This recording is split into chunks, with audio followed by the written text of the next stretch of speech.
I don't own all the notes. Today we are going to be building these adorable nesting Christmas trees, and I will cover the steps on how to build one of these jigs to maximize your holiday cheer. And I'm talking profits, people.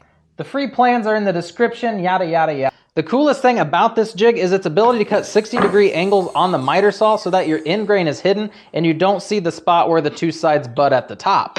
This section ensures that the overlaps are all the same, and it allows you to nail from the interior. These boards are used as bracing so that you can easily nail that 60-degree top together while keeping your hand toes out of the way. The first step is to actually get rid of all this glitter from those trees. Both of these projects kind of stair-step off of each other. We'll do 1 or 2 steps on here to get the angles for here, and then we're going to cut these to get the sizing for these, and it'll be just a little bit of back and forth. First step is to find a board that is 8 to 10 inches wide, 2.5 feet long, just like this one, about this size. And then you're going to find the center for the top and bottom of your board. Then you're going to go ahead and set your miter saw to the 30-degree mark. So be careful that it's not locking into the 31.6 degrees.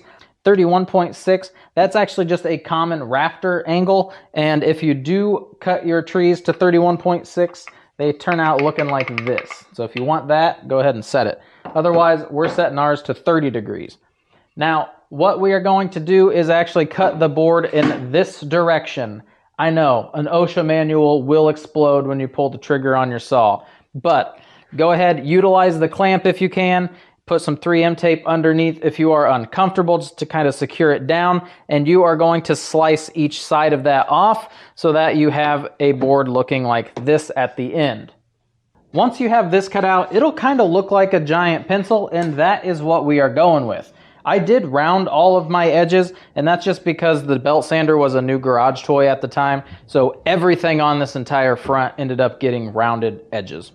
Now we are going to go ahead and set up the area where you rest the board to use it in the miter saw. So with this, you're going to measure in 3/4 of an inch, draw a straight line, and then I'm not sure why I used 2 pieces of stock, but I did.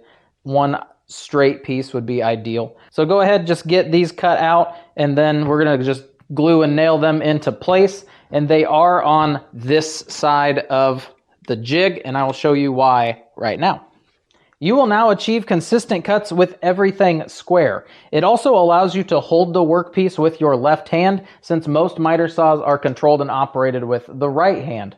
Also, by adding in that clamp, it's going to hold down the jig for you and reduce the movement or kickback you might have from your actual saw. Since my saw does not lock into 30 degrees, I also use this jig to align my actual blade with the workpiece. So for that, you just watch your zero clearance fence and wait until it touches almost zero. Now, I do this with this little opening instead of aligning it with my blade. So I don't want my blade to actually touch my jig because I don't want it to get all marred up over time.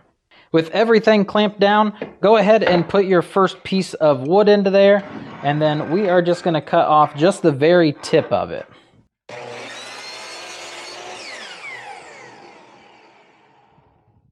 I go ahead and cut the other side as well, since I don't leave the jig set up for the next step.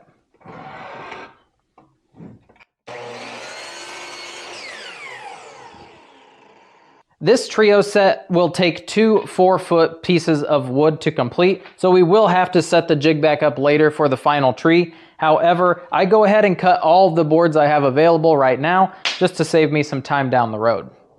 Once you have finished all of those 60-degree cuts, you can go ahead and remove the jig from your saw. I end up just rotating it to the opposite direction because I am going to begin cutting my other boards, and I need the ruler, which is on the opposite side, and it'll give my left hand a little bit more room just to kind of move around. Now is where we're going to need the plans, so I'm going to go ahead and cut the first one to 5 3/4, where both miters face in towards each other.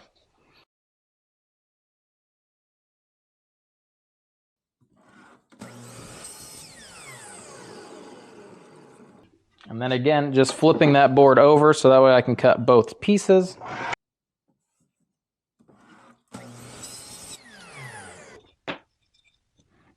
The bottom is cut to 7.5 inches, which we are now only on 30-degree miters. And then the very, very bottom base is cut to 3.5.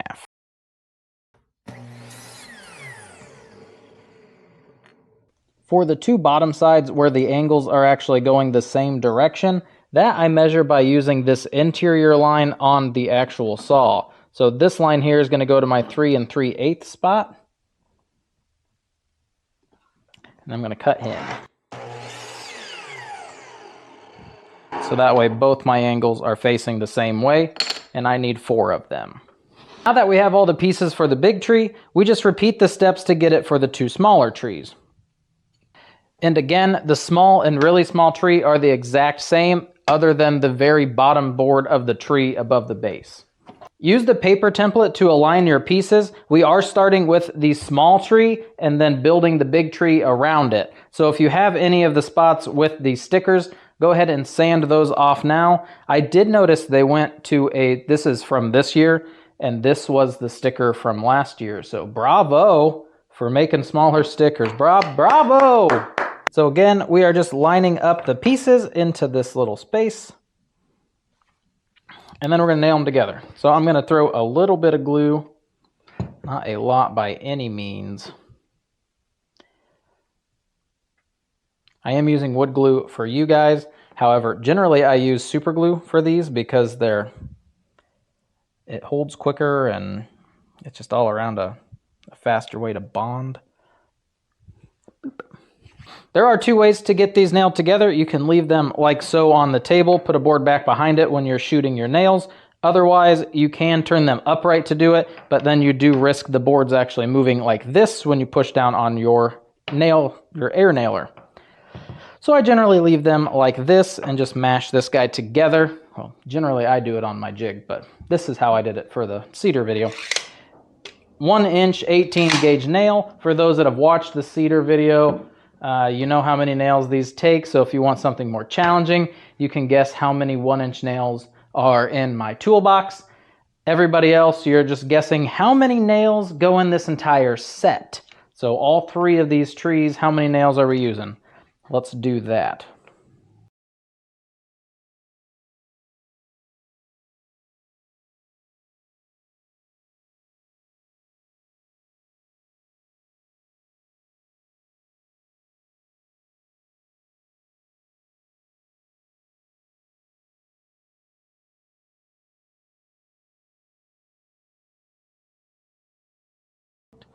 There is 1 lightning bolt, and we just repeat it for the other side.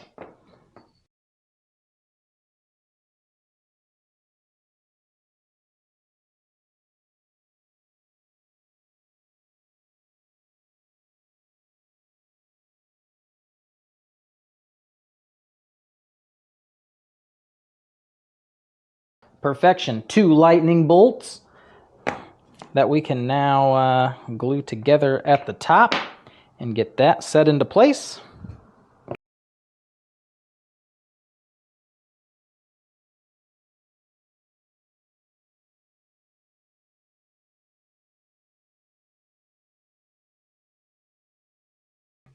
So with these, I do nail in this direction. So nail it into the meat of your board. You don't want to do it so that it's going to shoot through the front, because that's what it is liable to do.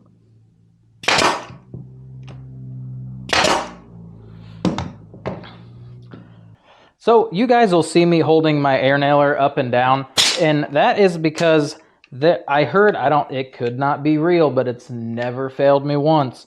If you are putting it like this, it's going to fire your nail, and nails only bend up or down. They won't bend side to side. I don't know if it's a shooting mechanism. Who knows? Somebody, probably engineer. So when you are pushing in like this, if I went like this, then it's liable to shoot out of one of the sides. But if you have it up and down, it will only bend up or down. And so it's less likely to fire out of the side than if you had it sideways. That's what I heard. And it's never failed me. Boop. All right, again, a little bit of glue on here.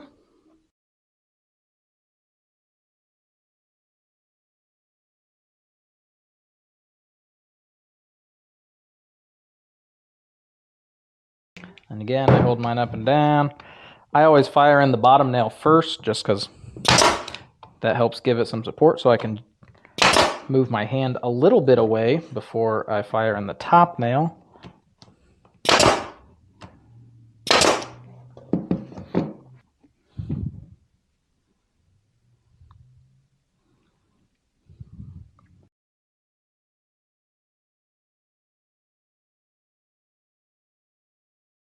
All right, and there is the small tree. So I am going to go ahead and buzz through building the rest of these guys, so that way you guys can see how they get thrown together, and then I'll be back.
Did you guys guess 44 nails? The other people guessed 4,621. Now that the trees are complete, we can go ahead and knock out the rest of the jig. So you're just going to take one of your trees and 2 pieces of scrap, and you're just going to butt and hold them all together. And then just make sure that you have a spot that you can get your nailer into here and actually shoot nails into the top pieces of the project. Holding all that together, you are going to nail these guys into place, and that will be the 60 degrees. These guys here, all you're going to be doing is taking just some scrap wood that you've already cut at 30 degrees, and you are just putting the trees inside of those and then nailing, gluing these together. You can trim up and fix the backs if you wanted to, round them over like I did. And that's all you're going to do. So those are always going to be the same size for these trees. And then the bigger guy, he is a different size. So the big tree, he gets his own size right there. And then the smaller tree and the really small tree get their own size. Again, if you make these out of the 1/2 inch, they can only be used for 1/2 inch. If you want to make a 1/2 inch and a 3/4, that would be pretty cool. It'd be an upgrade. That would be sweet.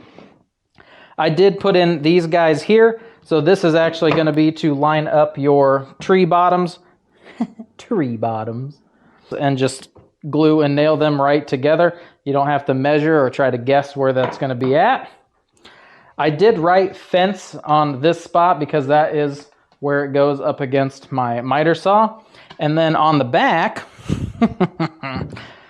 I wrote caveman style exactly how to use the jig because I was going to forget. So it tells you where the jig is, what angle the miter saw is set to, and then what all of the sizes for the pieces are. Real quick, we're going to just go over some different options you can do with the trees. You can make them however big or small you want to. Then paint, stain, decor options are completely unlimited. This guy, I just put a small little light. I think we bought like a 15 pack of them at Hobby Lobby. I just drilled this out before you actually attach it to the tree. Same with if you wanted to put a candle or one of the fake tea light candles in there. You could do all that before you actually assembled the product. Those were the guys that we had actually just made. These guys are one of my favorite ones. They're made from oak, so they are a little heavier. I do love the darker stain with the light stained interior as opposed to a darker interior or light exterior. This guy I had actually just married in an oak board in between the 2 pieces of poplar. So he turned out like that, unfinished. This guy is just a unfinished. Has no stain on him whatsoever. And I put these lights on the interior of them, so they just turn on from a little battery pack. They're on Amazon, not too expensive. This little guy is actually stained teal, and then I just did some little dots of white paint to make him look like he is snow. This guy has glitter. and it's all over the garage. These, I just painted the faces, so if you wanted to have them turned around so you don't see the green, you can. It's just, these are a little overwhelming with paint, so a lot of paint on him. A little bit of paint. Again, I do like to keep that wood aspect when I make stuff. These are just made from just cedar pickets, so we did the other video of these guys. They are just a simple cedar picket. They cost about 30 cents a piece to make.